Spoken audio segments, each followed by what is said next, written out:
Привет, друзья! Когда парламент тонет в закулисных интригах, а ключевые партии Германии чувствуют себя оттесненными, страдает не только демократия, но и каждый из нас, ведь именно так закладываются решения, от которых зависит и наша медицина, и социальная справедливость, и зарплаты, и пенсии. Примерно через 3 месяца после выборов в Бундестаг парламент Германии постепенно становится действительно работоспособным. На днях депутаты приняли важное решение, утвердили новый состав парламентских комитетов, которые, напомню, нередко называют сердцем всего законотворческого процесса. Именно в этих комитетах ведется основная содержательная работа, скрытая от глаз широкой публики. Но уже на этом этапе возникло недовольство. Партия левых чувствует себя ущемленной, а альтернатива для Германии заранее ожидает аналогичной дискриминации. Для справки, чтобы вы знали, скажу, что в новом составе Бундестага планируется создание, внимания, 24 парламентских комитетов. Они будут организованы в соответствии с новым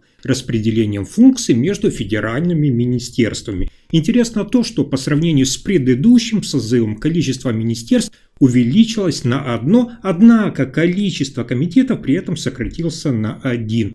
Уже на следующей неделе начнется процесс формирования самих комитетов. По традиции их структура должна отражать ведомственную систему, то есть быть своего рода зеркалом правительства. Но именно здесь начинается спор.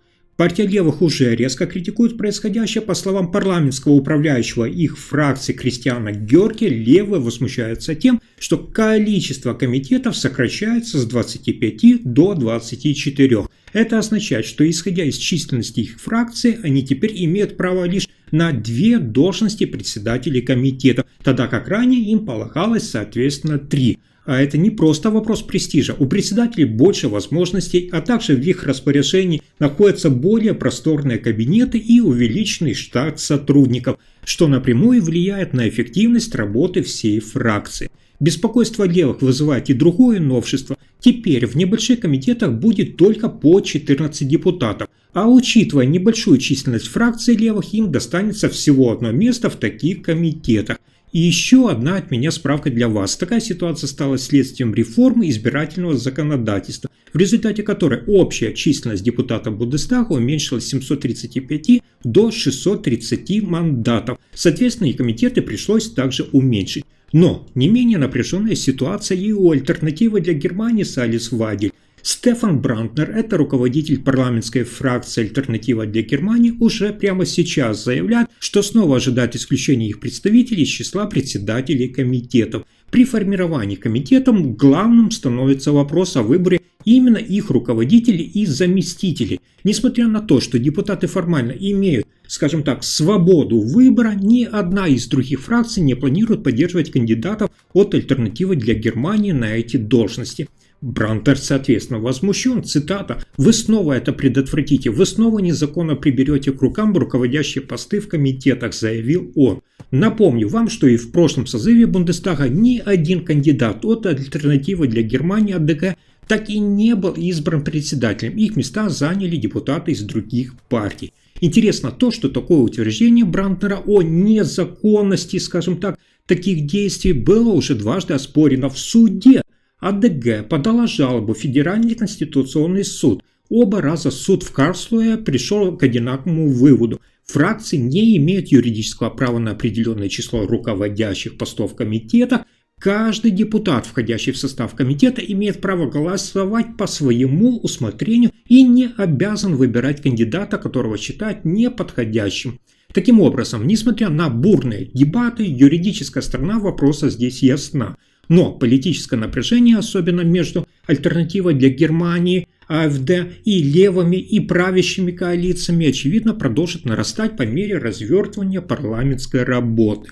Несмотря на очевидное неравенство в общении с пациентами, новая федеральная министр здравоохранения Германии Нина Варкин считает, что частная медицинская страховка должна сохраниться. Она придерживается позиции, что даже при росте взносов в больничные кассы отмена частного страхования не входит в ее планы. Исследование, проведенное совсем недавно, снова подтвердило то, что и раньше было, скажем так, известно многим. Те, кто застрахован в государственной системе медицинского страхования, ждут приема врача значительно дольше, чем обладатели частной страховки. Это не стало на самом деле сюрпризом, но вызвало большой резонанс на фоне выступления Нины Варкин, которая решительно высказалась против отмены частного страхования. Она прямо заявила, цитата, «Мы не хотим ничего менять в существующей системе». При этом Варкин не согласилась с определением «медицина двух классов», которое часто звучит в критике нынешней системы. Она аккуратно сформулировала свою мысль, сказав, цитата, «Я бы так это не называла, но, безусловно, перед нами стоит серьезная задача. По ее словам, необходимо обеспечить, чтобы все пациенты, вне зависимости от типа страхования, получали медицинские услуги как можно скорее. Что же касается взносов в больничные кассы, то Варкин заявил о намерении предотвратить их дальнейший рост. Однако она признала, что полностью гарантировать это невозможно. Мы работаем над этим, наша цель не допустить повышения. Она также добавила, что не все зависит только от самого министерства, поскольку дополнительные взносы определяются самими страховыми кассами. Тем не менее, она выразила уверенность, что в сотрудничестве со всеми участниками данного процесса удастся сделать систему более эффективной. Для этого, по ее словам, необходимы структурные реформы, и без них двигаться вперед не получится. Что же касается реформы клиник, инициированной ее предшественником от СДПК Карлом Лаутербахом, то Варкин дала понять, она не будет отказываться от этой инициативы, но планирует внести некоторые коррективы. Она хочет сделать реформу более реалистичной и гибкой в реализации. Цитата, «Мы будем ее улучшать, а не размывать», подчеркнула представитель ХДС. Она также отметила, что собирается рассмотреть возможность введения дополнительных исключений и пересмотра так называемых групп услуг, в которых должны быть распределены больницы. Цель – это сохранить даже в сельской местности небольшие учреждения базовой и стандартной медицинской помощи. В целом Варкин выразила поддержку основному направлению реформы Лаутербаха, цель которой – повысить специализацию в системе. Цитата. «Мы, конечно, придерживаемся целевой реформы», – сказала она, «однако вопрос, удастся ли избежать закрытия такого количества клиник, какое было прогнозировано Лаутербахом, Варкин ответила уклончиво, цитата, «Это покажет время, сколько больниц в итоге останется. Главное, по ее мнению, чтобы медицинское обслуживание оставалось доступным повсеместно. Граждане, по словам Варкин, имеют право на качественную медицинскую помощь и короткие пути до ближайшего лечебного учреждения, как в больших городах, так и в сельской глубинке».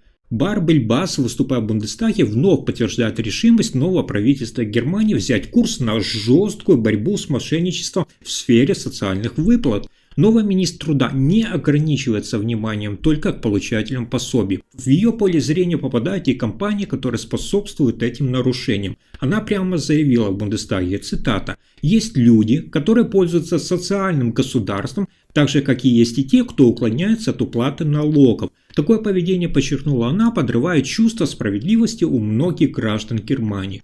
Министр дала понять, что закрывать глаза на подобные схемы она не собирается. «Я не стану смотреть в другую сторону, когда речь идет о мошенничестве социальными выплатами, потому что базовая помощь вместе с теневой занятостью не должна становиться бизнес-моделью», подчеркнула Бас. При этом она выразила недовольство тем, что некоторые трудоспособные граждане сознательно отказываются работать. По словам Бас, справедливость предполагает, что если человек получает базовую помощь и в состоянии трудиться, то он должен сотрудничать с государственными структурами. Цитата. «К этому относится соблюдение сроков, принятие предложений на трудоустройство и готовность к возвращению на рынок труда», уточнила она.